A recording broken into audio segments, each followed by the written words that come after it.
the way we go about our day, which obviously involves our self-care, all of that is very habitual. Our mental worlds are so habitual. We tend to tell ourselves the same narration, the same stories. What are some of the top things that get in the way from people actually connecting with what they really want in life? That's a really great place to start. First, thank you, Dhru, for having me back on the podcast. If I can I'll throw out a big global one word, our childhood. I believe our conditioning, all of these thoughts about who we should be, who we need to be maybe at one point to keep ourselves safe, oftentimes becoming an habitual adaptation gets in the way of what we want. When we feel like we need to be some particular way to survive, it's really, really difficult to really tune into things like one's desires and things like that. So in a way, to extrapolate on that, is that it's the adherence to the way that we think we should be that gets in the way of what we actually really want in life. Yes, absolutely. And all of the then habits that come along with those should type thinkings, from habits that govern the way we treat our body, oftentimes based in beliefs, again, that were instilled in us in childhood, to habits around our emotional world, how we should be, what we should show emotionally, what we shouldn't show emotionally. And then that, of course, that disconnection between what is actually happening inside of us and what we're then expressing to the world around us. I'd love to pull on that thread of habits a little bit, because that's an early part of the book that's there. And what are some examples? Like, can you give us some examples of habits that some of us may be engaging on a regular basis without even necessarily knowing it? We may not be aware, that are things that we're sort of unconsciously committed to that get in the way. Like, what are practical examples, do you think? Yeah, I think habits govern our life outside of just, I think traditionally when we think of habits, we think of, okay, what are the lifestyle choices, new habits that we want to create for ourselves? But in reality, humans are habitual creatures from, again, the way first thing we do when we open our eyes. If you were to observe yourself, or if most of us were to observe ourselves, even for the many of us that are like, oh, I don't have habits, I don't have morning routines or any routines in general, the way we go about our day, which obviously involves our self-care, how are we sleeping? How are we eating? How are we moving our body or resting our body? All of that is very habitual. Peeling back a layer of the onion, a little less objective, our mental worlds are so habitual. We are constantly narrating life. Our mind is seeking to make meaning of our experiences, and we tend to tell ourselves the same narration, the same stories. So in emotional ways, in mental ways, we are recycling patterns, again, from early childhood, whether it's how we're caring for our body, to how we're narrating our life, to how we're dealing with our emotions, to how we're relating in our relationships, and so on. There's this quote in the early part of the book. It says, "I've yet to meet a human who is fully aware of all the patterns that hold them back." Can you expand on that a little bit? Like, what do you see when you look out in the world, the conversations that you have with people? You were just talking about having a conversation with your Uber driver on the way over here. Mm-hmm. What do you see in the world when it comes to these patterns and the awareness that people have around them? I think we lack awareness quite largely. I think so many of us are governed from that autopilot, which can be really emotionally driven, that things happening to us, we don't even realize that we're factoring in. Even the description I just gave, our mental world is narrating or coloring our experiences. So many of us don't even tune into that. Stimulus happens, event happens, and we catch ourselves mid-reaction out or on the other side of the reaction, not understanding that a very big bridge happened in terms of how our mind made sense of that. And I think that so many of us live unconsciously. We're not even aware that we are participating in the experiences around us. So becoming conscious, seeing ourselves, seeing the mental world that's narrating our events, seeing the emotional world, seeing how we cope or tend with our emotions can be that factor, or a sense, that point of participation that we're playing. Let's talk about your story. We talked a little bit about it before, but just in the context of this, patterns getting in the way, unconscious patterns getting in the way, and sometimes even causing disease in the body or suffering in the body, which is many people that maybe that their first indication that something is off, just a general sense of feeling not great. So would you mind just talking big picture about your story? You were in clinical practice, right, with patients, working as a psychologist, and something started to happen. What started to happen? Yeah, absolutely. So at that time in my life, I mean, I would have located myself at the end of having checked a lot of boxes that I thought, were important to me. I had a successful private practice. I was living in a city very close to my hometown. I had, a social life. I was in a committed relationship. Yet I would find myself day after day, not only feeling disconnected and unfulfilled, but really unwell, exhausted, depleted on a deep level. And it took me exploring the role that I was playing and seeing how little I factored myself into my choices. I mean, even being so performance driven for so long, so looking outside of myself for feedback, for validation, even becoming the clinical psychologist that had that private practice, for me, served me at one time in one place, but wasn't necessarily connected to myself. And when I began to explore the habits that I was carrying from childhood, I saw a lack of self-care in general. And not only did I overstep my emotions, my limits, I never made space for me to share what I thought or felt with, my friends, my loved ones. In terms of my body, I had a lot of habits in terms of how I was caring or not caring for my body that were causing, to speak to your point, physical, probably on the brink of disease. I was feeling depleted energetically. I started to faint, lose consciousness, and many other things. To connect the dots, because I was asking you what gets in the way of us knowing what we want, I mean, it's kind of like a joke, people talk about it when it comes to, basic things in life, like, what do you want to eat? Well, I don't really know. What do you want to do here? Well, I'm not sure. But really, it's this larger element of like knowing what we want and actually being able to tap into it. Like, what do you want in life? And a lot of people actually feel, I don't know what I want in life. And it's tough for them because they can't connect to that inner sensation. So if our childhood is the thing that gets in the way of us connecting with that inner voice inside of knowing what we want, what would be an example of something that you went through in your childhood? Either something that was there that got in the way or something that was not there that didn't support the connection that later expressed itself as a pattern in adulthood. Yeah, I really appreciate you even acknowledging the lack of, because I think a lot of times when we think of childhood trauma, suffering, we think of instances of abuse, active things that happened to us, boundaries that were violated that of course shouldn't have happened. Though me looking back on my childhood, not seeing those moments for a really long time, I wondered why I was struggling in the same ways, having the same patterns that I saw in humans that had those moments of abuse. So what I began to understand is it is a conversation sometimes on what is not present. And what was not present for me was having an emotionally attuned caregiver. In absence of having a human who was able to help me navigate, explore my emotions. Emotions make us largely who we are. They're a point of self-expression, and not feeling safe enough and not having a curious caregiver, because my caregiver herself was locked in her own survival mode from her own past experience, tending to consistent stressors in my daily life, which included my older sister who had her own chronic illness. There was a lack of emotional connection and support. So when we don't have support to navigate the daily life ups and downs, emotions that happen, we can quite easily feel overwhelmed. And then we shift into that compensation mode. And what that looked like for me, seeing and experiencing a whole lot of stress in the family that was already overwhelming the system's ability to cope, I did two things.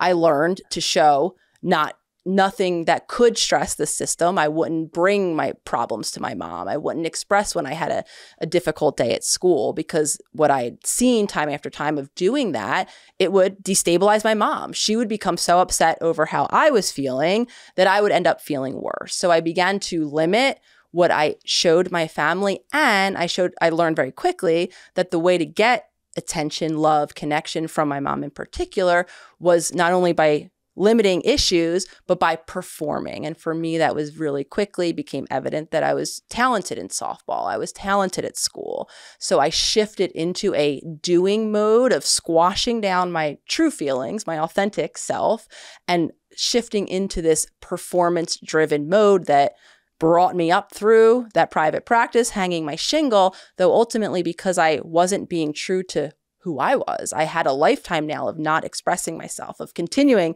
to overstep my limits in favor of performing for someone else. I was left with a whole lot of unmet needs and a whole big disconnection from my authentic self. Can you expand on that a little bit more on the topic of you weren't being true to yourself? What does it actually mean to look at that statement and for us to really feel it? What does it mean to be true to ourselves? Yeah, I mean, that's everything from objectively, not censoring when you have an instinct to share a thought, to share a feeling, to just express yourself or to be whatever it is that you're, wanting to be in that moment. All of those inner critics, all of the desires to self-censor. Not doing that would be, living in that full self-expression. That means being connected to what we think, what we feel about any given experience, and then obviously having the courage and the confidence to share that with the world. What most of us do, if we're even connected to what we think, what we feel, what we want, we might not feel brave enough, or we might not feel comfortable enough, or we might not feel safe enough to say it because maybe in times past when we've said it, it wasn't received, it wasn't open, it wasn't welcome. So then we enter self-censoring. So I think we fall in one of two camps. We either know or have an idea of those deeper instincts, inclinations, desires, and then we self-censor. Or some of us are so disconnected that I remember a very pivotal time when I was talking to a friend about some stress I was feeling about an obligation. What should I do about a given circumstance or event that was coming up? And my friend very calmly looked at me and said, after I'd went down a litany of what everyone else wanted of me for that event, she looked at me and she just said, well, what do you want?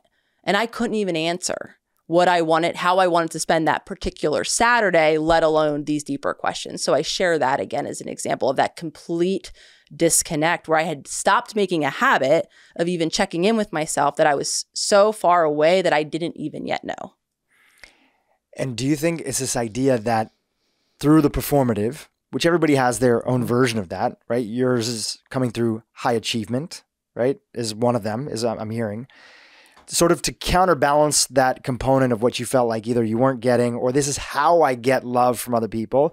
Was it as simple as that? Like your body's internally feeling, whether you realize it or not, like if I do this enough, then everybody will like me. Is it that simple?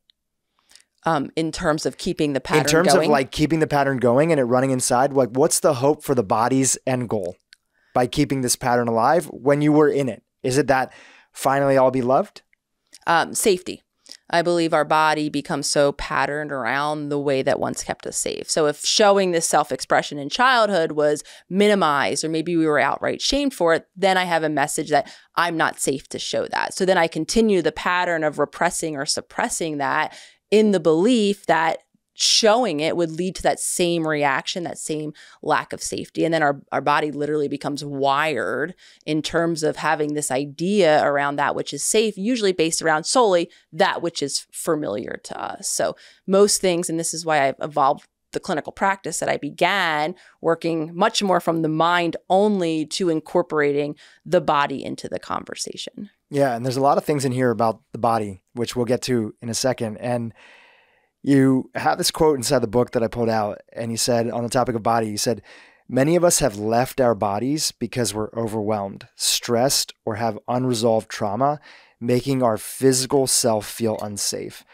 When did that aha moment occur for you? Like where you actually felt it for yourself? Like not you just understood it intellectually, that the idea that we can't solve all these challenges that we're going through just through the mind. We actually have to involve the body. When did that like actually for real click for you that you're like, whoa, I'm experiencing this as a healing, as part of my healing journey? For me, it conceptually clicked, when I read about it, when I learned about it, because it really was the missing piece of explanation with why so many of us, myself included, had so much insight when I would work with clients. We would have plans of action to break those old habits, yet time and time again, we wouldn't be able to actualize on those plans. So conceptually, it was like the missing piece immediately. But to speak to your point, it wasn't until I got really consistent myself on my body's self-care, until I made myself a bedtime and made sure I stuck to that bedtime and got the amount of rest that I needed to make sure I fed myself nutrient-dense foods. For me, breath work and integrating, active tools to regulate my nervous system into my daily practice was transformational. And of course, it wasn't immediate. building in those lifestyle habits, small promise at a time until they were consistent somewhere down the line. Then I gifted myself the experience of, oh my gosh, not only do I feel connected in my body, I'd spent so much time feeling so disconnected, but that I actually can, it doesn't feel so bad. It's not so overwhelming. I can begin to tune into the sensations, the shifts, other changes that naturally happen as I'm going about my day without feeling so overwhelmed by them. So essentially, I think simply when I came into my own body, which to me indicated that it was safe enough in there because I'd practiced meeting the needs of my body for consistent enough time before then. It sounds like a really basic question, but I often find that in the process of people gathering awareness and starting to step into this work, one thing that helps them realize is the cost of not having it. And many people are not at rock bottom. They're not at a place where it's bad enough that they've gotten that eviction notice from their body, which often sometimes leads to transformation, sometimes it doesn't. They're sort of in that in-between spot where they don't feel good, things don't feel the best, they don't have the energy they want, they feel like something's off, and it's a little bit of like that background noise. What is the cost of living your entire life without meeting your true self? Yeah, I think when our body, our body is such a wealth of wisdom, and when our body isn't feeling well in those areas, or when we're not simply consistently meeting our body's needs, we shift into a survival mode. So to answer the question, then we are disconnected inherently from our authentic self. When we have to survive, or when our body believes it has to survive, it will prioritize the immediate moment and what I need to do to continue on to that next moment. And when we talk about, even in the book, I offer an adapted version of an authentic needs pyramid, with the basic needs being the physical needs, followed by the emotional needs. And then the authentic needs are at the tip of the pyramid. That includes reconnecting with my passion, my imagination, my creativity. When our body thinks it's in survival mode, that's absolutely the farthest thing from a priority. So consistently, if our body isn't feeling well, and if we aren't well, the risk or the byproduct will be we won't be able to actually truly meet who we are, because our body will be so consumed calorically, even with prioritizing its survival into the next moment. Creation, imagination, all of those things that truly are part of who we are take the back burner. And for some of us, if we live in that survival mode for the entirety of our life, we will never then have the opportunity to meet ourselves. I think that's such an important point. I saw the pyramid inside the book. It's a reminder that we can't just jump to this idea that we're going to find our true self. Can you talk a little bit more about that? Like, I know you kind of just did, but it warrants like a doubling down on that. Yes, I appreciate you pausing here for that doubling down, Dhru. And I very intentionally, imagining people are going to pick up this book, Workbook for Self-Discovery, right? Self, my authentic self. Oh, great. Let me skip to section 3, I very intentionally broke the book up into reflect that pyramid, where the first section is all about the body and reintegrating the body and rebalancing the nervous system in the body. And then we progress into the mind and all that lives in our emotional worlds, our inner child, our ego, our shadow, and everything that's coloring our body's experience. And then again, ultimately, strategically, it comes in chapter 3 or in section 3, authentic self. Because until we peel back all of the layers of the onion, until I feel safe enough in my body to explore my mental world and all of this reactivity from wounds that I've been carrying from my childhood, and then I can get grounded in even what's really happening and allow my full self-expression, then I can finally meet what that full self-expression is. So I always go back to the onion analogy. And again, even strategically place the section that I imagine will be the reason people pick up the book at the end, because I understand that we want to dive, we want to meet who we are, know what, our essence is. But if our body's not safe, if we're being colored by filters from our past experience, or if we're allowing our subconscious mind, I should say, and our ego to color our experiences, then we're not going to be safe enough to essentially be who we are. A few years ago, I came up with this goal setting practice, and people would always say, like, do you have a methodology for goal setting? I said, sometimes I'll do goals, sometimes I won't. I kind of like try it on. I do it for a little bit, then I don't do it. Like, I'm not married to any specific thing. But one thing that I've found from teaching a lot of people sort of this way that I go about stuff, including, walking my wife through it as well, is that when most people enter into the space of wanting to, let's say, have a goal around something, and that could even just be an intention around getting better or slowing down, whatever it be, often when we do it at the end of the year or the beginning of the year, we're entering into it from a place of lack. Here's all the stuff that I didn't get done.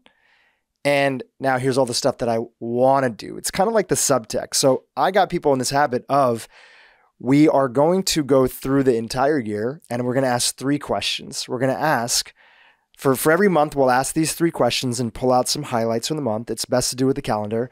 The first one is, what's something tough or challenging that I did this month that even if it didn't work out the way that I wanted to, I attempted it, right? Just like I even jumped into the ring, right? So I want to write that down, acknowledge that. The next one is, who is someone out there, no matter how big or small, that did something for me? And the last one is, no matter how big or small, who's someone that I did something for?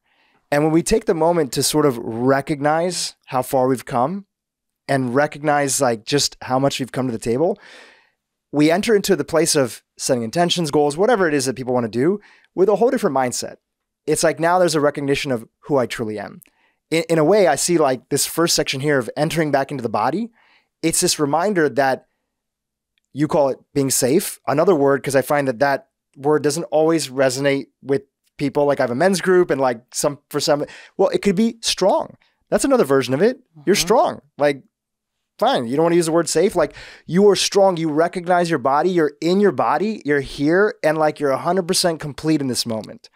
And so I feel like the dots that I wanted to connect, because I've talked about a little bit of the goal setting practice on the podcast before, is that you have to go through the body to enter into the next spaces that you want to get into. So if that's the case, and I know it's kind of like you can choose from a lot of different options that are there, what do you think is step 1 for most people if they're going to access through the body that sense of safety or being strong? Having a conscious relationship with our body, actually tuning into what's happening in our body, turning that attentional focus to the breath that's going, through our lungs, to the sensations, how even physically right now it feels to be sitting in this chair with these lights on me.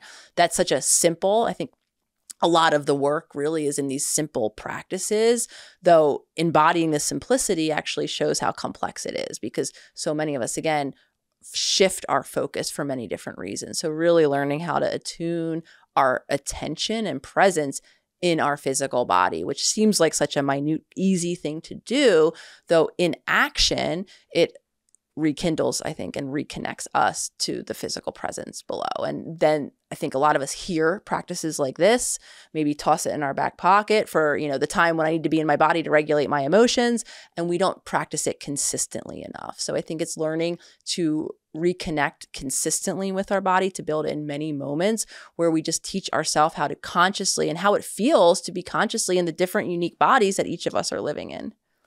One of the first sections that's inside of the book, and by the way, link in the show notes, How to Meet Yourself, the workbook for self-discovery. You can pick it up. It's available now. One of the first sections is breath work. And just even breathing, I would say. Like sometimes we call it breath work because maybe we're not paying attention to it, but it's even just being aware of your breath. And there's a bunch of different tools that are there. What has been one of your top tools in that category of being aware of your breath that was helpful for you when you were starting your journey? Anything stand out? Yeah. In the beginning of my journey, discovering how, disconnected I was and understanding that for me, that was coming from a shut down state of my nervous system. I really relied very heavily on Wim Hof's method of more vigorous, stimulating breathing to help activate, which for so long, so much consistent, overwhelming stress, my nervous system, my body was actually, which made sense why I was losing consciousness, was beginning to shut down. All of my energy was immobilized as opposed to mobilized. So for me, it was actually the opposite. I think that some of us hear of the calming, the deep belly breathing, which definitely has had a role in my journey. But for me, it was actually waking and stimulating my body with that more vigorous Wim Hof. And I got very committed. I made a daily practice during my morning routine where I would actually pop in one of his YouTube videos and allow him to take me through his guided practice, help stimulating, the energy, mobilizing my body's resources, and then over time learning how to calm myself by doing that deep belly breathing. So it became a little bit of both, but I really hung my hat on the beginning on that more vigorous, stimulating movement practice to help me activate what for so long was shut down. are there any patterns that you can describe out, like how people handle themselves in conflict, or how, like, are there any other examples that you have that if somebody's like, maybe that's me, maybe I'm somebody who's like a shut down personality. I don't know if there's like a word to be used towards that. Are there any other things that people who are typically in that situation and had an upbringing that led to that?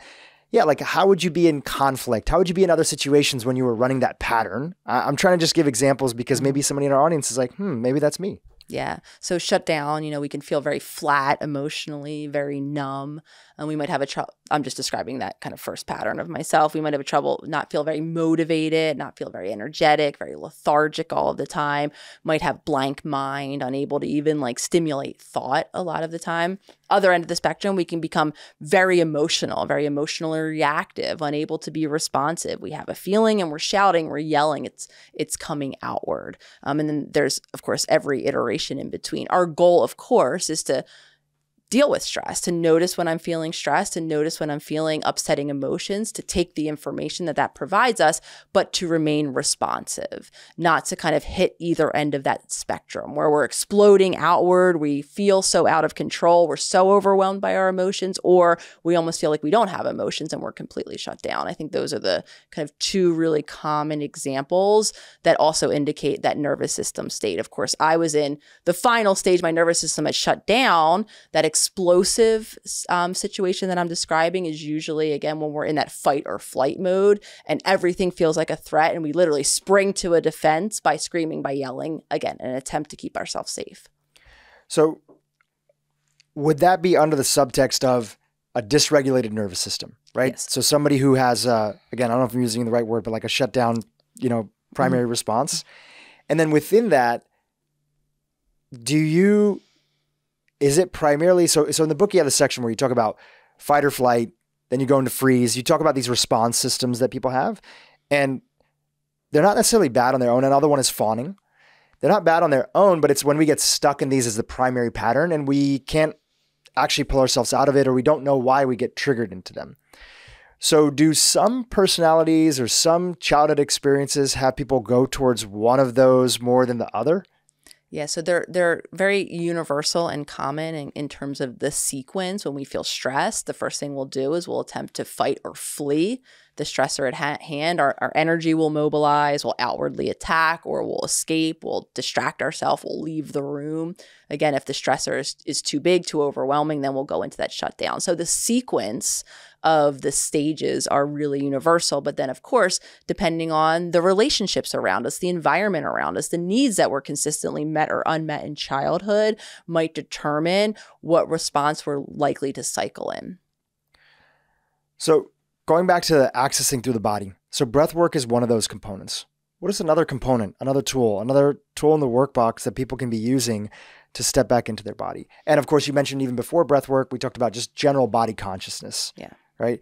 Is there anything else that's in that toolbox related to the body and accessing the body? When we're talking about, general body consciousness, I think another great foundational tool is grounding type practices, learning how it feels not only to be present in my body, but a great place that we can utilize grounding type techniques are out in nature. If we have a patch of grass or a park that we like to go to, actually feeling our body in connection with the earth, which is a very naturally calming energy for most of us.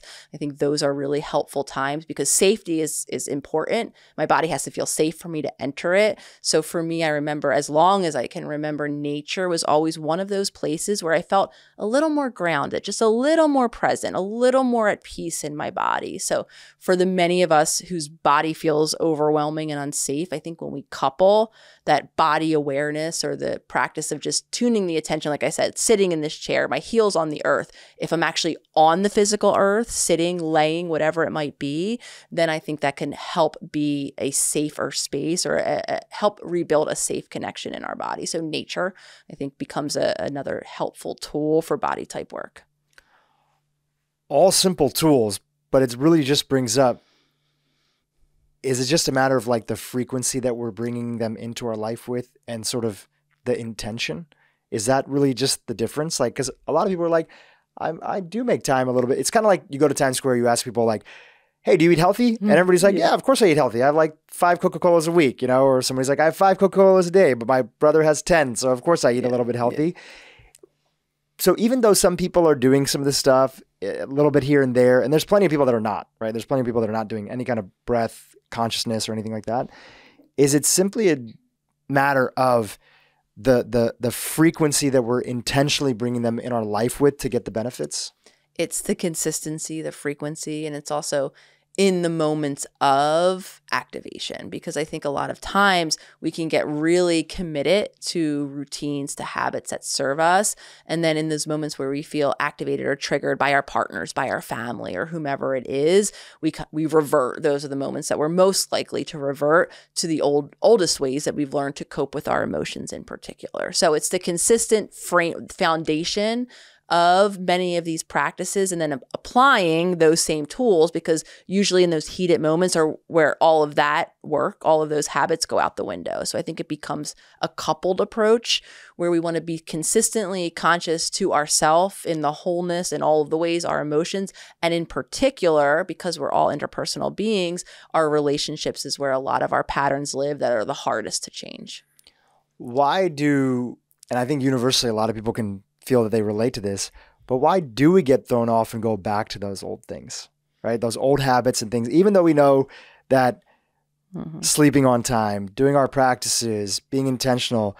So if it's conflict or if it's a stressful situation, but usually that situation is then it's done. But what keeps us sometimes from not going back to the practices that we know work for us? What are your thoughts on that? We're driven to that, to the familiar in so many ways. So before long, we will revert back to that which we know, especially in those moments where if our safety, if our emotions are feeling challenged, if we're feeling dysregulated, like those heated moments I was just talking about, those are the ones that we become most likely to rely on the habitual ways that we've known to cope. Because even if it's not a great byproduct, if I know that screaming and yelling, right, kind of logically or not illogically keeps me safe in this moment, it doesn't seem like it's the choice that I want to make next time. However, screaming and yelling for however long I've repeated that pattern has created some semblance of at least believed safety for me. Familiar. It's just familiar. So even that can feel like safety. Even that. The familiar will always feel like safety to our mind and to our body, just seamlessly, because it becomes predictable. We know our subconscious mind fills in what happens next.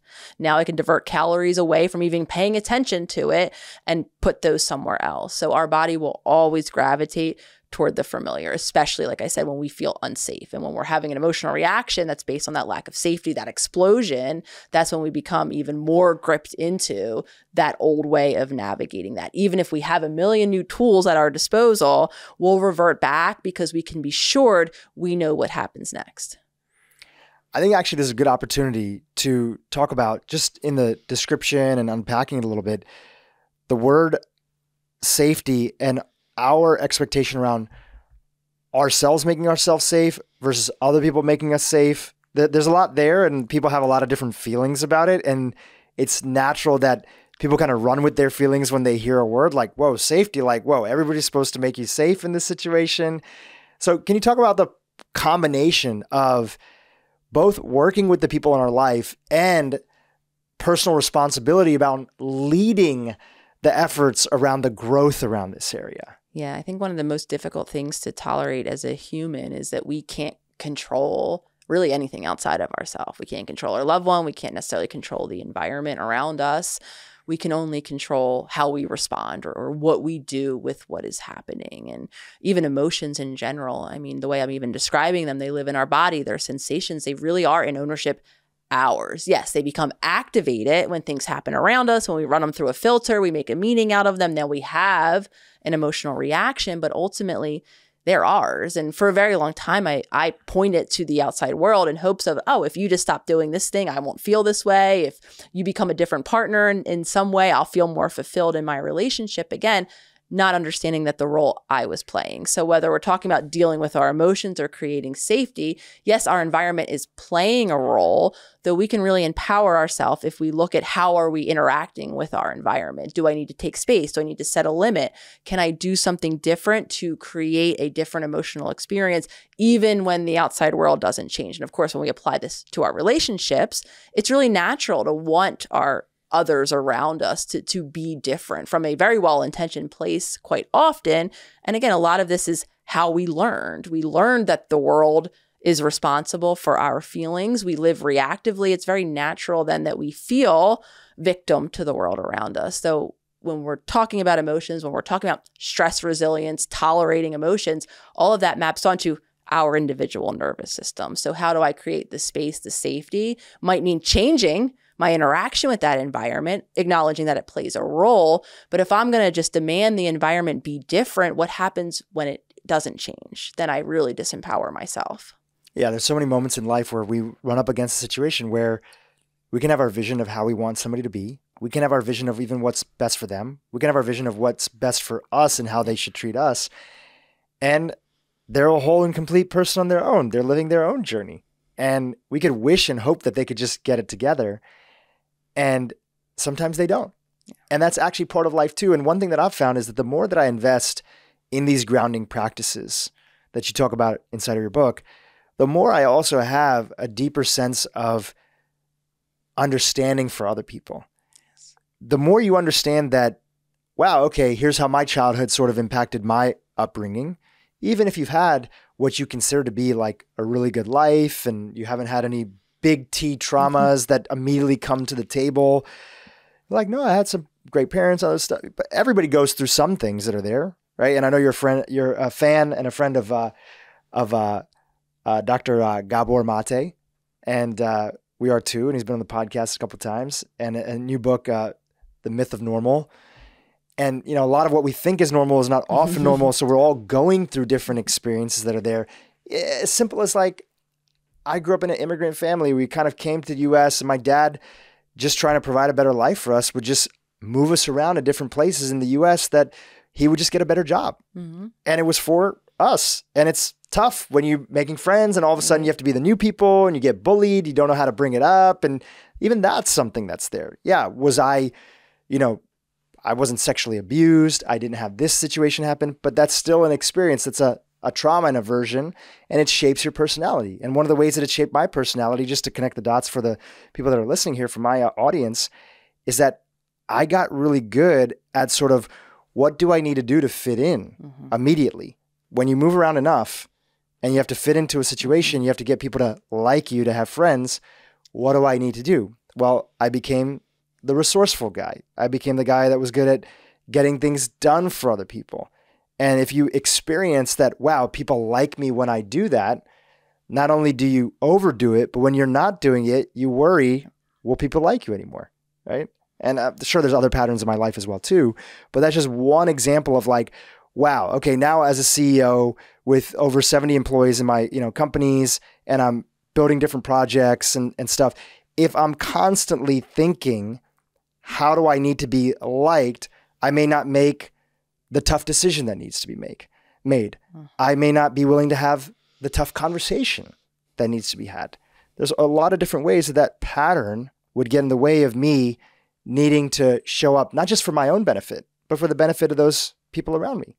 And I think that awareness, when you understand how your childhood plays a role in shaping how you are as a human being, not only do you have compassion, as you were mentioning, for your caretaker, right? You talked about your caretaker was just doing the best that they were doing. They were dealing in their own survival situation. So I have so much compassion for my parents and other things like that. But then you also have compassion in those moments in the world where you maybe butt heads against other people and you're like, I get why they're acting this way. I may not agree with them, but I get it. And I have compassion for how they're showing up right now. I was just kind of a rant. I don't know if I had anywhere I was specific I was going with it, but I was just basically saying that the more I do the stuff that's talked about in the book, the more I'm actually more willing to have compassion and understanding for those around me too, even when we don't see eye to eye on things. 100%. I think when we see all of the different contributing factors to any, choices we make, reactive or responsive, whatever it might be, that is the gift then we give. We see other people as the multidimensional, beings that they are. And very similar to you, I can, see experiences, have experiences in my life and view them as, even if it's someone acting unsavory in whatever way that it is, if we understand that that might be the only way that this person knows how to, keep themselves safe, stable, grounded in this circumstance. And I can make space for, I might still remove myself or put up a boundary, but I can make space for to hold that compassion, to understand that what they're doing, again, was the best solution that worked at one time. It might not be appropriate or, be for the betterment of what's happening now, but I can shift from needing to defend against what's happening to understanding what's happening. And I think ultimately when we talk about humans, and I think one of the reasons why the work, that I put out is so resonating is when it really comes down to it, regardless of, where you're living, and the community is very global, there is so much that unites us in that similarity. Yes, circumstances look different. Environments that we grew up in look different. Family structures look different. It looks different, but I think at the core, the dynamics are so much more similar than they are different. And that really can allow us, and my grand hope for all of the work, and the reason why I put out, workbooks and books and content every day, is to really join us together in that compassionate space. I think if we see those similarities, we can hold that compassionate space safely for other humans to find their way to their self-expression. And I think ultimately that just then makes the human species, if you will, so much more coherent and stronger, back to that word that I actually quite like a lot, than some of the cycles that we even as humanity find ourselves in, that are very divisive, very defending, that in my opinion are very much just based in that threat, that difference, right? Difference seen as threat. I think if we shift that, and difference seen as humanity and part of our experience, we can then shift then the way we relate into much more compassionate. So once we've gotten a better understanding of our body, which is mainly awareness, that then leads to a lot of us being able to tap into some of these tools, even just in this moment, as you mentioned earlier, just in this moment, as you're sitting here, as you're walking, as you're on the treadmill at the gym, wherever you are right now, just what's the awareness of your body? How do you feel? What are you noticing? And then, of course, there's a bunch of different tools that we can go from there. But just even that, is there the awareness of the awareness? Is there awareness of the watcher, the thinker? So once we have more awareness and we have access to some of these tools that go through the body, what's the next step from there when it comes to the path of meeting our true self? Yeah, we want to pay attention to those repetitive stories, that narration, even what we think of ourselves oftentimes, which originates in our thinking mind, the stories about who we imagine ourselves to be as a person. In my opinion and belief, often they come out of our conditioning, come out of our past experience, and oftentimes do ourselves a disservice that they don't see all of who we are. So we want to pay attention to our mental world. Our ego is what I'm referencing. Every time we hear ourselves narrate life, who we think ourselves to be, who am I essentially in this world, we want to see how repetitive those stories really are. Because if we really want to talk about what our authentic self is, or how it speaks to us, or where it lives, it's not going to be in those repetitive narrations that we are coloring our day with. It'll be in our bodies. We'll have sensations. We have, inner urges that speak more in the body, interestingly enough, than even in the mind at all. So we want to pay attention first to how much we're spending time in our mind and what repetitive things our mind is telling us. And that can give us clarity in terms of those early experiences and how they are coloring what is happening now. What were some examples of some of those repetitive stories that you were telling yourself in the early part of your journey? Yeah, the number one repetitive story that I would see, and these usually come a great time to look, is when we're feeling emotional or reactive, when we're feeling upset about something. And the more I would tune into whatever it was that happened. I didn't get a text response from my partner who I was waiting for a response from, or I came home and, something wasn't done around the house as I imagined or expected it to be. What I would notice is, as I was going about noticing the lack of text or the lack of whatever it was that wasn't happening, my narration was, I'm not being considered. All roads for me led back to some story about how what was happening was evidence of how not considered I am. And then, of course, if I'm coloring every experience I'm having as being an indicator that I'm not being considered by, say, someone that I love and it's very important to me, now I can understand why I'm feeling so upset, right? Of course, if someone isn't considering me, it's going to produce hurt, anger, maybe even. For me, I can understand that repetitive story based in that early childhood experience of having, again, a parent who wasn't able to consistently attune to and consider in particular my emotional needs. In childhood, we are also dealing with a developmental immaturity of our meaning-making system. When we're from birth till say about age 7, we're in a very egocentric point of view, we have a very egocentric point of view. We don't have the maturity to, like you just even acknowledge. I had a caregiver and you had caregivers who had other things going on in life, right? We didn't have the maturity to say, oh, well, this can explain why, just using my example, my mom in her survival mode based on her childhood explains why I don't feel considered. I didn't have that maturity. All roads led back to some version of events where I played a role and I focused. So mom wasn't available to me because of something that was inherently wrong with me.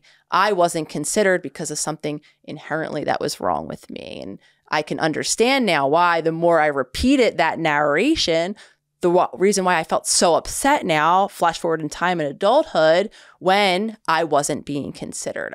Calling into question, though, the reality of that, right? Seeing time after time that these people I was surrounding myself with are humans who consider me. It was my own narration that was causing the upset. So in a way, it's like you're seeing the situation. It's like, this reminds me of kind of how I was being raised. Yeah. And in this moment, my partner not doing the dishes or leaving a bunch of stuff out when I come back from work is in a way kind of to like our childlike brain. It's like, they're just like my mom and they're not seeing me. Do you think that I'm not being considered? Does that also tie into a way you hear some of these, one of the core stories that a lot of people have is I'm not good enough? Is there a relationship to that or is there not? And feel free to disagree with me. I'm just asking. Yeah, there's absolutely a relationship. I'm not good enough. I'm not worthy. I think that lays at our core. And all of this goes down to, again, messages around objectively whether or not we had someone consistently present to meet our needs. In absence of having that present person, that very immature narration will come up with a very I-focused reason, right? My mom wasn't here to meet my physical needs, my emotional needs, whatever needs it was, because I'm not worthy. I'm not good enough to have those needs met. And the reality, again, is because parenting is a very large task. We need to be very conscious, attuned individuals who know how to consistently meet their needs, be stable and grounded in their bodies so that they can hold space to explore, with curiosity, their child. And the reality, for very intergenerational reasons, many different reasons, our parents weren't equipped to do that. And very few of us, I think, have had that consistency of having our needs met. So most of us, I believe, have that core feeling of not being worthy in some area. And in my opinion, all of that goes back to the very real lived experience of when someone's not available, the only way I can make sense of it, even if a parent leaves the home, parents get a divorce, right? Usually a child, the way they will make sense of it is the child has done something wrong. I was not worthy of having this parent present to me. Again, in reality, none of that was the case. There's many different factors and reasons why parents can't meet or won't meet children's needs consistently enough, though, when it comes down to just whether or not my needs were met, in absence of having a consistently attuned individual to meet them, likely we will develop some version of that. I'm not worthy. I'm not good enough. I'm not considered. I'm not having my needs met. How do we get better at catching these stories? It's one of the toughest things for people to catch themselves when they're in a story, because the mind literally will convince you, well, is it the mind? Is it the ego? I'd love your thoughts on that. It'll literally convince you that you have the whole situation figured out. Yes. I was just talking to a friend a couple nights ago, and she was outlining a situation that happened to do with family. And she was so sure the way that she was thinking about it, really the narrative, was exactly what happened. So how do we get better at catching that? Have you found any tips, hacks, any kind of things that are there that make it easier at catching when we're playing a game with ourselves by repeating an old narrative that's not serving us? I love how you're even using, Drew, the word catching it. Because I think that's an important place to start, because I think sometimes we have the idea that we can stop our thoughts, our narration, we can kind of squash it. And think the conversation really is more about noticing and catching by proxy of diverting our attention, which I'll just get to in a minute. But it's not to have the idea, let me put it this way, or the expectation that, even having a conversation about being conscious of these stories. Oh, now I know that I can be conscious of these stories. Oh, once I maybe even discover my story will go away. It's not going to go away. Our subconscious mind will always attempt to narrate life, typically in that very familiar habitual way. So it will be a conversation then of becoming conscious, noticing as you're narrating the events, as you begin to go down that familiar rut of, oh, I didn't get that text response. Oh, it's because, okay, I'm not going to focus my attention on that. I'm going to give myself the opportunity, because typically what we do is we tend to reiterate then. We repeat the same thing and we talk about in our mind's eye about how unconsidered we are until we're really down the spiral in an emotional upset. People always do this. This always happens to me. We can we use those kind of total, statements about things. So getting really clear that we're not going to stop it, notice when it happens, and remove our focus. Another one of those really simple, techniques that in actuality can go a very long way, because more often than not, we don't notice. We're already down the spiral. We're saying always, never, we're rehashing it. And now we already feel terrible. If in real time, I notice that, oh my gosh, there's that old story again. I'm not even going to shame myself for it. Of course, my subconscious, that's all it knows to do in this moment is to assume this is the case. Now I can shift my focus. I can put it on what I'm doing in the moment. I can maybe put it on my breath. I can do something else, and removing my focus might be what stops me from going down that spiral. And then, of course, we can expand and look for information that maybe even counters that particular story, because what happens, our ego or this narrative then colludes with a part of our brain called the reticular activating system, that to deal with the too much major amount of stimulation that we can't deal with anyway, we're selective. And what we do is we like to self-confirm. So if I believe I'm not considered, my mind is going to delete any other version of evidence that I could be being considered in this moment in favor of being right. So if I shift my focus, I can be conscious about it and maybe look for disconfirming information. Yes, my partner might not be responding to my text in this moment. The dishes might not be in the sink the way that I want them. Though, is there some other way that I can notice, even back to your goal setting in a way?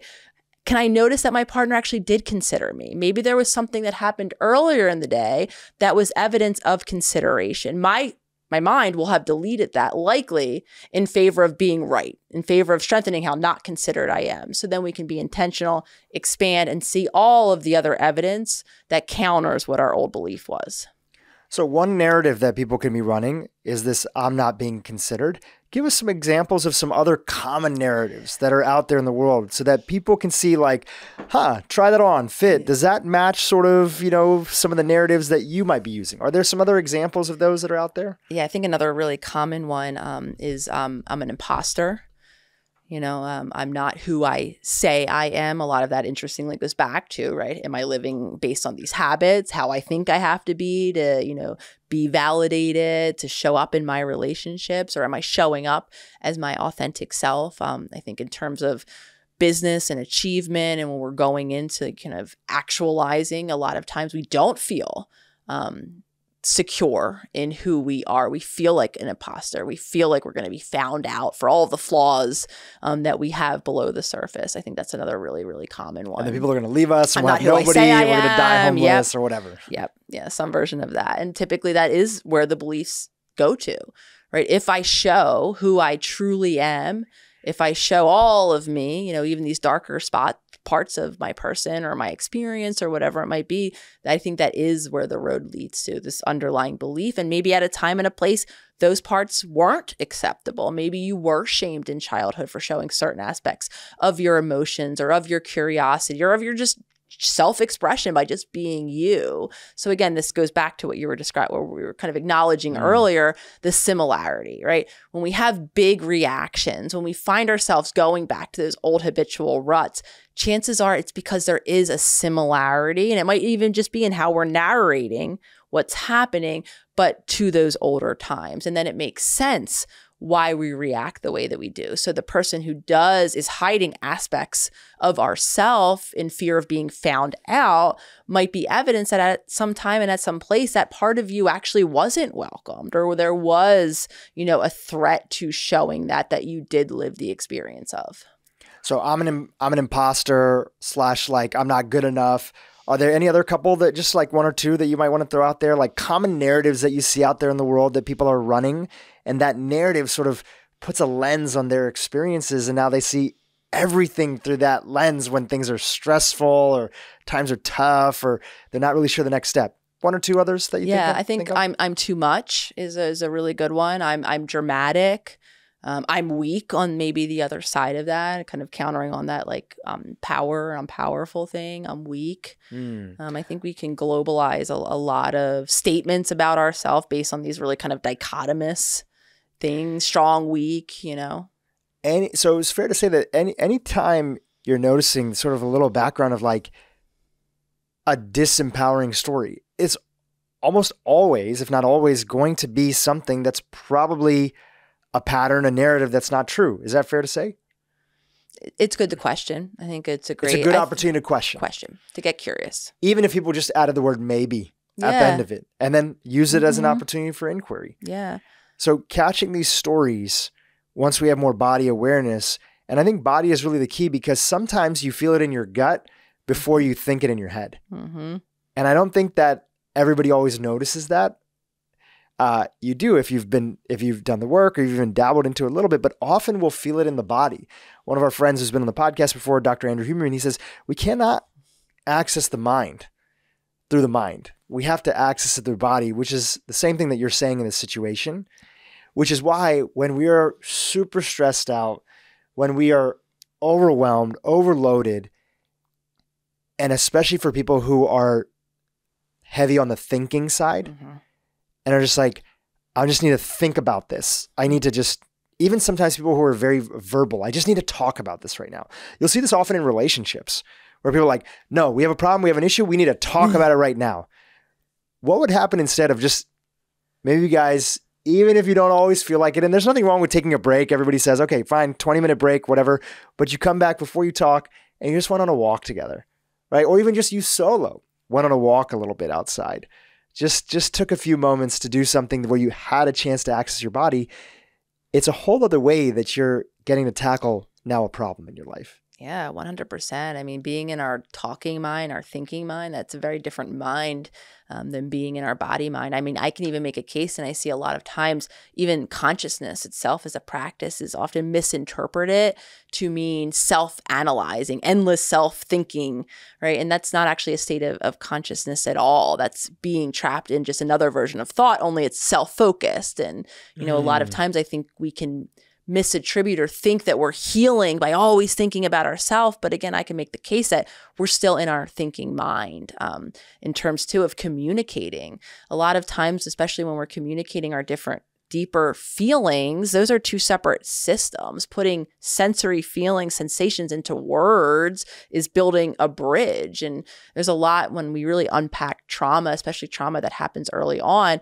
One of the most difficult things is our inability to talk about it. When it happens pre-verbally, or even where it's stored in our brain is in a nonverbal section of our brain, to really simplify it, talking about it can often be what is incredibly difficult, even if not impossible for some of us. Yet we do then have others who attempt talking or thinking as maybe even a distraction from what's feeling or what's happening deeper in our body. So I love that suggestion in terms of localizing ourselves, in terms of being in our body and learning the difference between overthinking, over talking. Something I continue to work for myself is learning how to be in my own stillness, not always filling the air, distracting myself with thoughts in my mind, or I typically do this with other people, not just talking for the sake of talking when I'm in a social environment, filling the air, learning how to just be in my feelings. And I can notice both of those tendencies to shift into hyperthinking in my mind, to shift into hyper talking for me as a result of feeling uncomfortable in myself. So learning how to harness that discomfort and sit in it, as opposed to distracting myself away from the body and the discomfort in my body by focusing on filling the air with my speech or focusing on filling my mind with my thoughts, and just being in my discomfort, allowing me to get curious and maybe more clarity on what's really happening for me, and then maybe making the choice to communicate that in some way.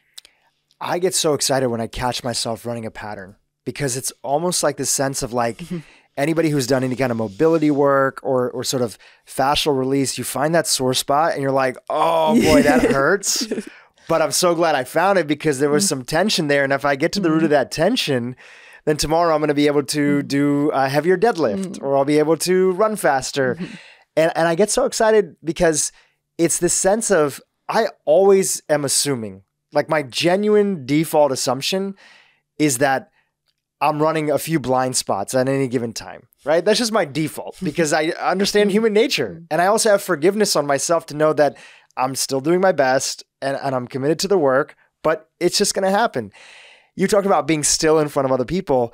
I remember when I started down this journey and had a few mentors in this space, right when I was kind of like dropping out of school, and I did a few programs that were very helpful for me, similar path that you had, it just in my own contextual journey. I would often find myself listening a lot more to other people. And I would listen because I was trying to just notice the times that my mind would go into, okay, I need to prove myself to this person. I had dropped out of school at the time. I was a young entrepreneur. And I'm always thinking, like, at that time, one of the narratives I'm running is that, does the person think of me as successful?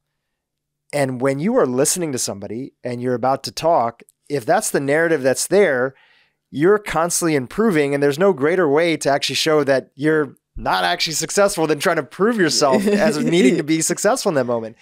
And I would see that pattern and I would say, okay, I'm just going to watch. I'm just going to listen.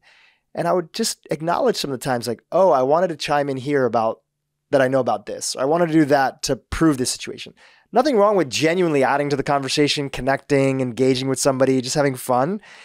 And I found those moments so fulfilling even today. As much as work as I feel that I've done, I still have moments where actually my friends make fun of me now, in my men's group especially, because sometimes I'll say a statement, I'll say, you know what, actually, I don't know if that's true. I think I just said that. I'm just going to let me just check myself on that. What I really meant is this.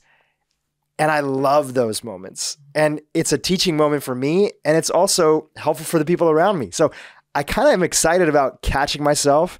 And I think the world would be a better place if we all had that sense, with also knowing that it doesn't mean that we're broken. It doesn't mean that we have some major faults that can't be corrected. It's just part of the genuine human experience of us all learning and growing together with each other.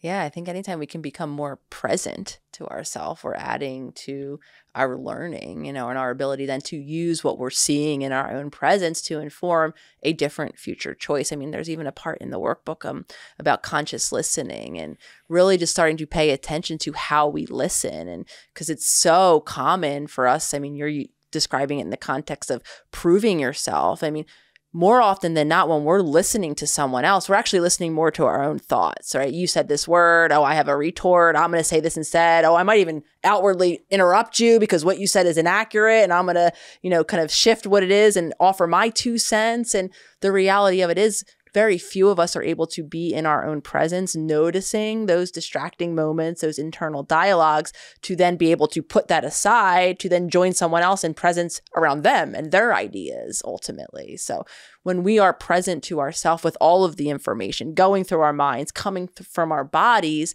none of that means that we're broken. That actually just can be harnessed as more information for us to maybe modify the choices that we're making moving forward. So as I'm watching and hearing myself want to, retort to what you said or defend or, present myself in this one way, seeing that as information, not judging myself, might give me the opportunity to make the choice not to do that and to shift back into listening mode if that's my intention at that moment.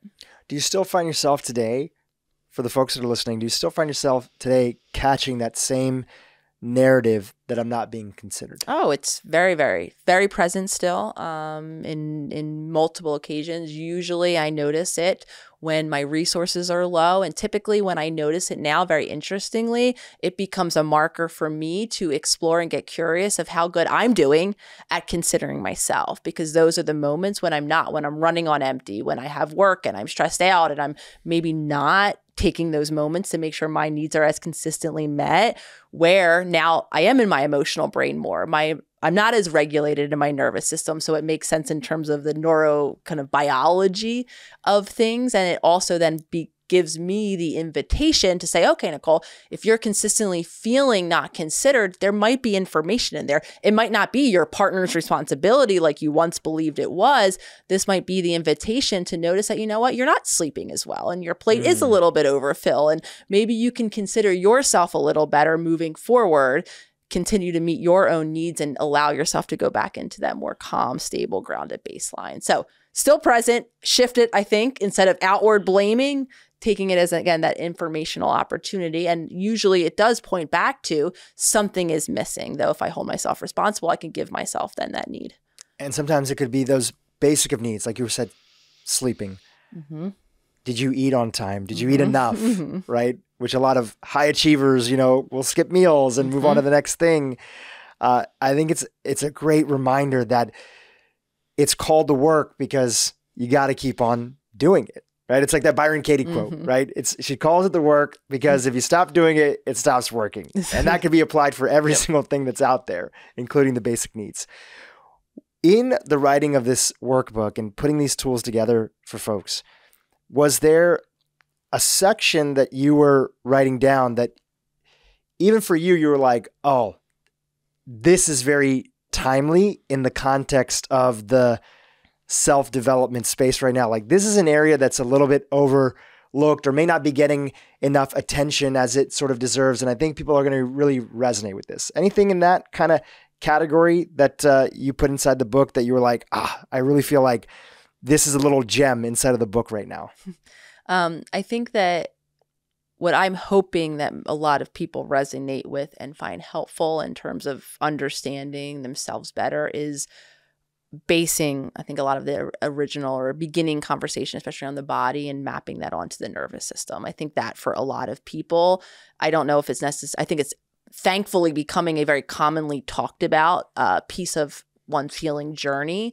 Though I think kind of mapping on, especially at the beginning of the workbook, in terms of nervous system and understanding the different cues, I think that can hopefully offer people the most life-changing piece of information to then apply. Because time and time again, I've seen this in myself. I've seen this in my community. When we really do tune into the nervous system in particular in the body, we can relieve ourselves of a lot of the shame of these explosive moments where we do really believe that something might be wrong with us, or we're unable to be connected or feel connected to our relationships. We might think that there's something wrong with us. We're doomed or destined to be alone, only to uncover that the reason we feel so unsafe, disconnected, is because of our nervous system. So for me, I think that becomes the most implemented tool that creates implementable tool that creates the most actionable and empowering change. Well, I'm glad we spent the first majority of the podcast on that, because it really felt like the sequencing of that is a very special thing. We even doubled down on it earlier in it, is that you have to start first from here before we go elsewhere. Okay, so now we're better at catching stories. We're accessing the body. We have some breathwork tips and tools. We have some other things, and especially an area that we didn't talk about, which I'm hoping people pick the workbook on, is there's also a section on like setting an intention, right? About like, what is the reason? Like, even from just the good enough answer that we have right now, and we can always refine it. Like, why do we even want to go down this journey in the first place? Setting an intention for what we want out of this. Why do we want to go about it? We won't talk about too much of that right now. They'll have to get that from the book. But now that we're better at catching these stories, noticing them, seeing it, and we're developing into the pyramid and building from there, what is one of the other categories we want to get a chance to touch on here in the sequencing of meeting our true self? So as we begin to peel back and discover all of the reactive ways that, aren't kind of in alignment with who we want to be, then we can gift ourselves with moments to really drop in and discover, what we're passionate about, what we're curious about. And I think the next extension then is to live into those moments, find more moments of flow, of that alignment, of being able to, whether or not it's just with your friends, expressing your ideas, your thoughts, your feelings, and just being you, or translating your flow into what you do in terms of your passion and your life's purpose and journey. I think that is the natural byproduct once we've removed all of the other shoulds and reasons why we do the things that we do and create the space to drop in and discover what we want. Then I think the next step is to make the choices in action to actualize that want. And I think that then byproduct is living in flow. And I think the more we're just connected to our beingness, able to live in that self-expression without censoring for all of those reasons, that in my opinion is life in flow. Whether or not we do translate it, because I think a lot of times we think of flow in terms of our achievement, right? In this kind of space of performing, I can make a case that flow is the presence of living life in our own beingness and in our own presence. And I think that is the goal of ultimately the workbook, or one of the biggest goals of our finding and meeting our authentic self, is to build in and expand those moments where we just feel safe enough to be who we are in whatever context that is. What's something that you love to do as a kid that sort of has shown up in your career today, and maybe you lost it in that period where you were performing for everybody else and a clinical psychologist, and you're doing everything for everybody else in the narrative and that sort of thing, but you kind of rediscovered it as an adult, and it's like now a major part of your life? Like, is there something like that you love to do as a kid? Yeah, for a very long time. I mean, I was creative as a kid in the traditional sense, in terms of in the art classes, like drawing, producing, like artistic type creativity. And would not have, probably for the middle portion of 2 decades of my life, would never have aligned myself or described myself as a creative being. In absence of, I stopped doing that more structured art. I didn't even believe myself to be a creator of really anything in this life. And again, I understand all that now. When we're in survival mode, creativity is not, again, a priority. So for me, not only returning art and those more traditional modes of creation are back in my more consistent life now, but I actually am able to embody a feeling of, as I believe all of us humans are, of just being a creator, of being able to share ideas, and the work that I now put out in terms of content and books and creation in that more global general sense. So I really lost the connection with, I think, our inherent creative nature, with my inherent creative nature, in service of performing, overstepping my limits, exhausting myself, driving me into the point of losing consciousness, and being able to reconnect, rebalance my body, and rediscover the fact that, in my opinion, again, living in flow comes hand in hand with living as a creative being. And it doesn't mean just creating art that we put on a wall or a book that is a tangible thing. I think that we are a living creation and just expressing ourselves and our ideas with the world around us. I love that as an example, because I forgot who shared the story, but there's the classic story of like a teacher going into like a first grade class and saying, all right, like, who here in the class is good at singing? And like everybody like raises their hand. Right? Like, kids are naturally creative. They want to be creative. They want to attempt to do stuff. They want to do things like that. And then as you go up the grades, less and less hands are, raised and everything like that. And I love that example that, even if somebody's an accountant and numbers is their thing, creativity could be showed up outside of your profession. It doesn't have to always be your job. It could be anything, and it could be your job. It could be a creative approach to solving a problem that you didn't see previously, or working with a more creative team.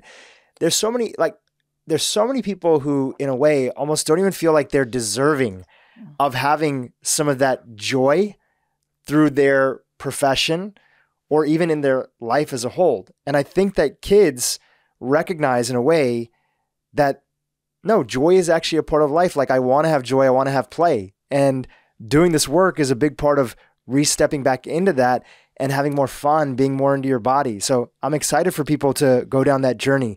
Are there any tools now, as we get into that? Like, people often will ask that same question. Well, I don't know what I want to do. I don't know what I actually like. Are there any ways they can start to notice that, tap into it? Any tools in the workbook that you've put together that are good at catching these sections where it's like, oh, wow, here's a little thread that I should pull on of something that I actually want to give a little bit more attention to in my life? I think revisiting, for some of us, it's revisiting what we used to like to do and have gotten away from. I think so many of us have that disconnection that we might not be able to locate now, though if it was something that was important to us in childhood and for whatever reason we stopped or weren't able to pursue it, I think kind of exploring and revisiting kind of what once was joyful or, fun or creative for us can be a really great place to revisit. And I think sometimes it can be a matter of just pausing and giving ourselves the space to wonder. I think a lot of times, especially as we age into adulthood, if we don't immediately know, we go into this self-shaming mode and don't even give ourselves the opportunity to try things on for size. I mean, if there wasn't the childhood thing that maybe even pops up to mind, exploring now, like what are things that might be of interest? Maybe try a couple different things, new hobbies, and seeing. It might not be the first thing that sticks or that feels in alignment, but a lot of times we need to just pause to do that. And this beautifully comes full circle, right? Creating the moments where I feel safe enough to pause, creating the opportunity to have that curious exploration, the space, the time, the energy, the safety in my body to even be able to engage with that. And then trying things on. I think as adults, we have this idea that if I don't immediately know, or if it doesn't stick, or I might make the wrong choice, and we weight all of these choices instead of just giving ourselves the unstructured opportunity to experiment. I think that for a lot of us will lead us in the direction of what it is that is ultimately meant for us. I love that. Like experimenting and just trying and tasting. Trying. Tasting a bunch of different stuff. How do you know if you like this vegetable or this thing or this food? You try it. And then you tell me, did you like it? Did you not? Okay, you didn't. Let's go try something else. Okay, you weren't a fan of this, dish. Let's go try something else. And through that process of discovery, you get to figure out more of what you actually really want in life. What has been in this process, because some of this is also a culmination of the work from the first book, but also getting that message out and seeing what resonates and doesn't resonate with people and kind of tweaking it and modifying it. What has been some of the things that you have found as people who listen to this podcast, they probably are at least aware of a lot of these components that we're talking about. Now, whether or not they're practicing it is always the question. And that's the reason that I love workbooks, is that they get you to do the practice. But if they are aware of it, and they have some of the basics they're doing, maybe they need to increase the frequency, what is there for them to look forward to as they start to get in the deeper rungs and literally, like physically in your book, once they start to get closer to the end, right? What's available for them? What's a preview of what can be incorporated into their life? What's a preview of what they can have access to that maybe they don't have access to now as they start to work through some of these exercises and try them on for size? I think, in addition to having space, resources, opportunity to explore, different aspects of who we are, I think the byproduct of that really is transformational. In addition to allowing ourselves the release from, things that are us, if we're not able to express them, I do believe it is an energetic, stagnation, stoppage. We feel it translating in our body. So the more in alignment, the more that comes out of us, the more we feel that actual relief, that connection, that flow, that ease. I think ease comes to mind and is very much part of my experience, where things felt, very, difficult, very disconnected. Being able to live in ease for me means identifying what I want and creating the circumstances to allow that to be the case in my life. Maybe not immediately now, but somewhere down the line. I think when we empower ourselves with intention, when we connect with what it is that we want, and then the more we practice creating the opportunity to meet those needs in the world, I do think energetically things become more easeful. We gravitate to the friendships, the relationships that are much more aligned for us, the opportunities maybe in our personal or professional life that then allow alignment. Not only what I want, am I expressing that outward, but I think that allows us to then live in alignment with the environments and the relationships around us, which to me translates to that idea or that concept of ease. There's this Marianne Williamson poem, and I don't have it in front of me, so I won't read it, but the basic concept is that it's not our darkness that most of us fear. It's actually our light, right? Like many people are actually scared of just how brightly they could shine. First of all, what are your thoughts on that? And have you ever seen that this fear of my authentic self and really what I'm capable of doing is something that holds people back from starting down the journey?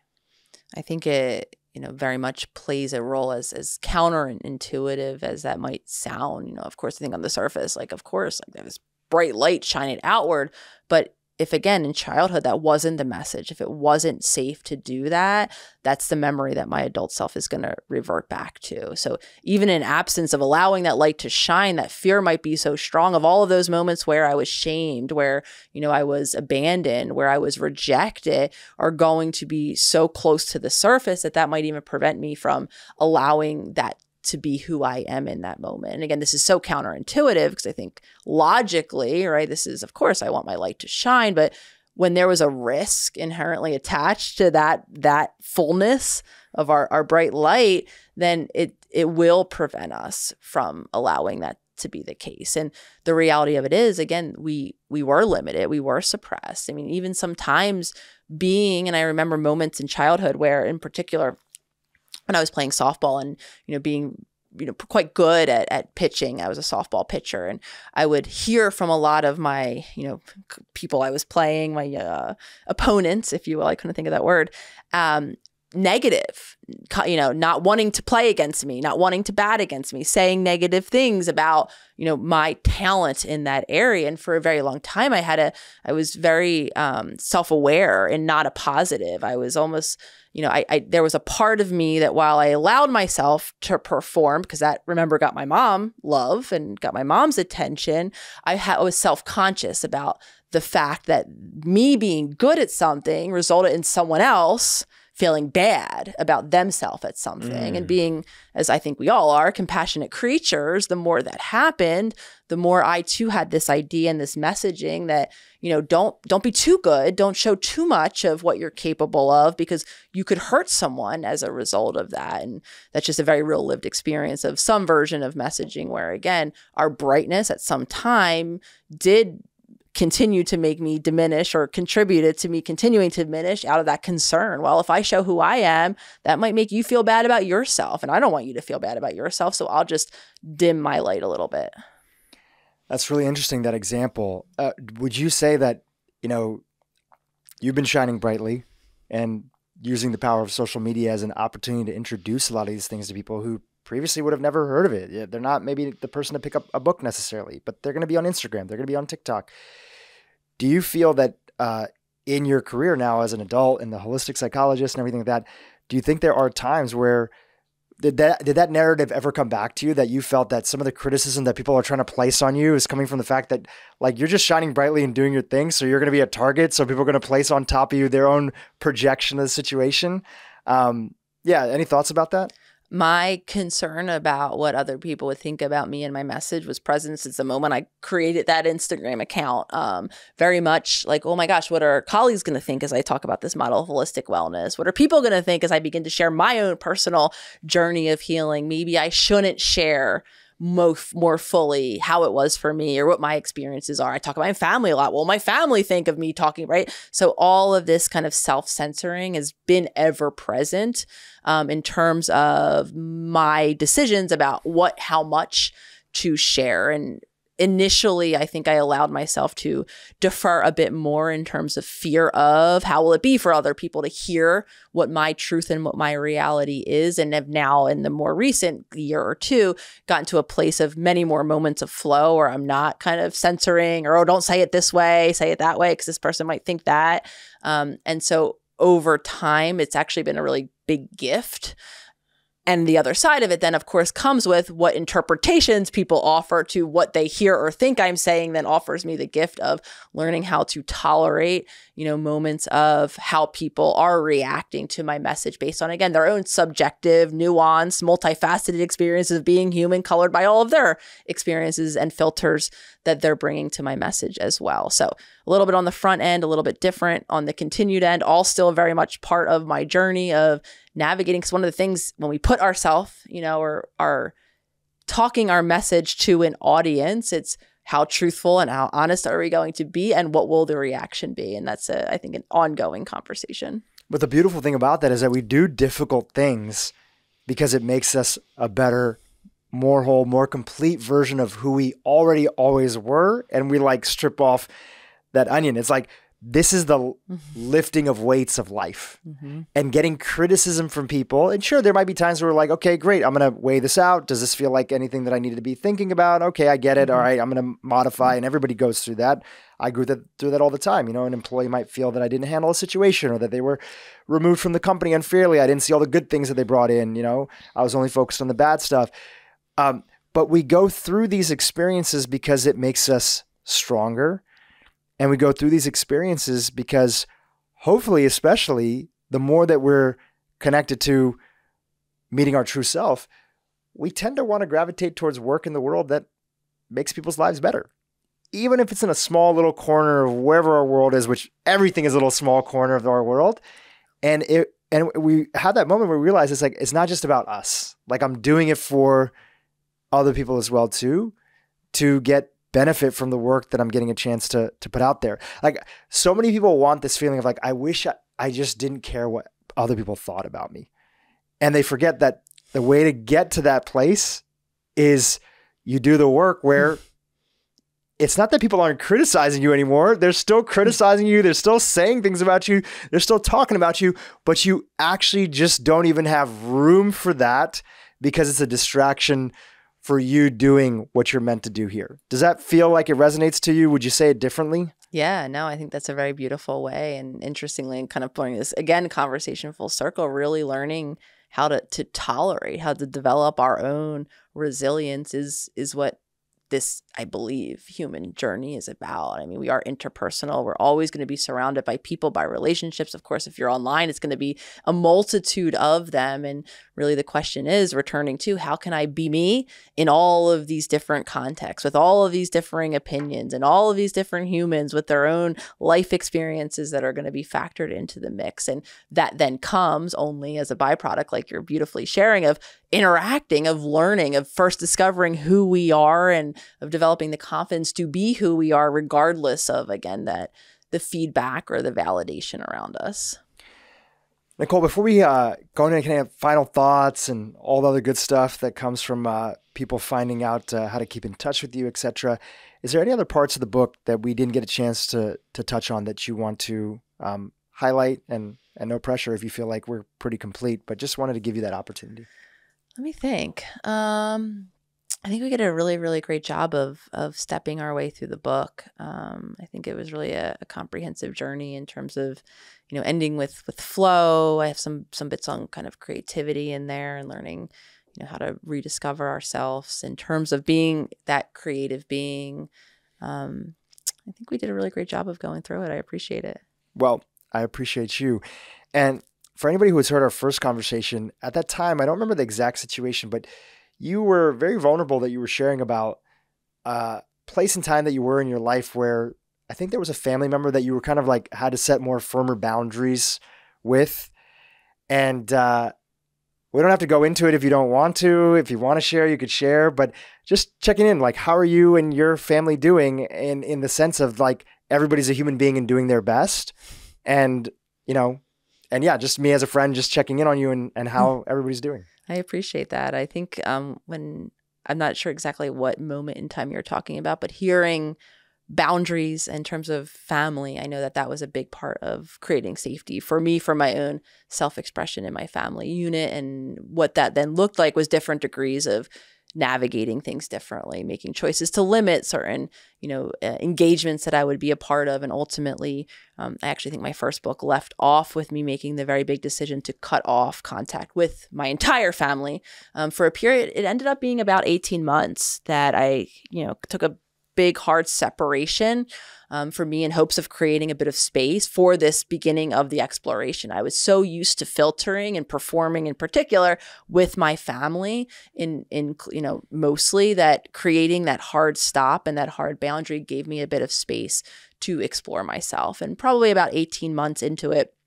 I started to feel, grounded enough in my own presence and, safe enough to continue, or with the hope that I would be able to continue or maintain those boundaries for myself and my own authentic self-expression. When I re-engaged contact with them, I reached out without any awareness. We had actually no contact at all over that 18-month period. So I had no idea or expectation of where they would be or where they wouldn't be, if they would be interested in even re-engaging contact with me, how they even reacted to my asked for separation. And the gift that I was given was when I had emailed them to just let them know that, I was hoping to open the door for contact, and I was completely open to seeing where they were at around that. And they had let me know that they were all in versions of individual and family therapy over that course of time as well. We re-engaged our contact actually in the context of some family therapy, and have since, we're a couple of years now into our reunification with new boundaries. Relationships have really changed a lot. I feel much more authentically connected. I have a deeper relationship with my family members now as a result of that separation. So I appreciate you asking. And I share this a lot too, because I think this is a really prime example of space, of safety, and of sometimes us needing to disconnect or put up boundaries from even some of our longest relationships to be able to begin to explore some of these deeper questions and this process that this workbook will hopefully aid listeners in. So for me, it was creating a bit of just breathing room to give me the opportunity so that when I went back to these relationships, it was more authentically me. And now as a result, I feel more authentic and more connected to them as a result. That's a beautiful note to conclude on. It really highlights the possibility of everybody's situation is different. Everybody's going to need a different sort of way of, relating or redefining the relationship with their family. Sometimes it's going to be a very period of time of separation. I've had friends that have said, like, listen, I'm going to love you from a distance for a little while. Like it's not working. One of my best friends, growing up, we were business partners for a little while, and we had to take a little period of time. Mm-hmm. And then it was just like 6 months. And then we were able to reconnect. Mm-hmm. And the same thing, he did a lot of development work. I did a lot of development work. And now we're like best friends still. Mm-hmm. And we were able to enjoy that relationship. And there's other times where people are at a place where they can do the work with you. Yep. And they can go on that journey with you. And that's a beautiful thing. But it's all taking us to this place of a word that you shared earlier, which I'd love to end on, is ease, living our life with less ease and less anxiety. So many people have so much anxiety on a day-to-day basis of feeling pulled in a direction of the demands of the world, the demands of the people around them, and not being able to share how they truly feel about a situation, what works for them, what doesn't work for them. But when we tap into this work and we actually are practicing on a regular basis, prioritizing it, and working through the body first to access it, that's what's possible for us. Ease is possible for us, less anxiety, and more joy in our life. So thank you, Nicole, for being the vehicle to share that message, which you've done so eloquently. And I appreciate you coming on the podcast. The workbook is out, How to Meet Yourself, the workbook for self-discovery. It builds on everything that we talked about in the first book for those who picked it up. And the other places that you want to send our audience to, they can follow you online? Yes, pretty much every social media channel. I think by now I have a presence on. Search The Holistic Psychologist. Of course, it all began on the Instagram account, though, for all the TikTokers, YouTubers, Twitter folk out there. The Holistic Psychologist across all of those. My website, theholisticspsychologist.com. You get some more information on how to order the book, on my virtual community, the SelfHealers Circle. Those are great places to keep in contact. And thank you, Dhru. This has been a great conversation. And thank you all for listening. Thank you. I absolutely super appreciate you for coming back on and sharing your journey. Thanks. Hey, YouTube, if you enjoyed what you just saw, keep watching for more great content on how to improve your brain and your life. When you're addicted to work, it's not the work that you're addicted to. It's the dopamine that's released in your brain through that activity. That's what you're addicted to. So even a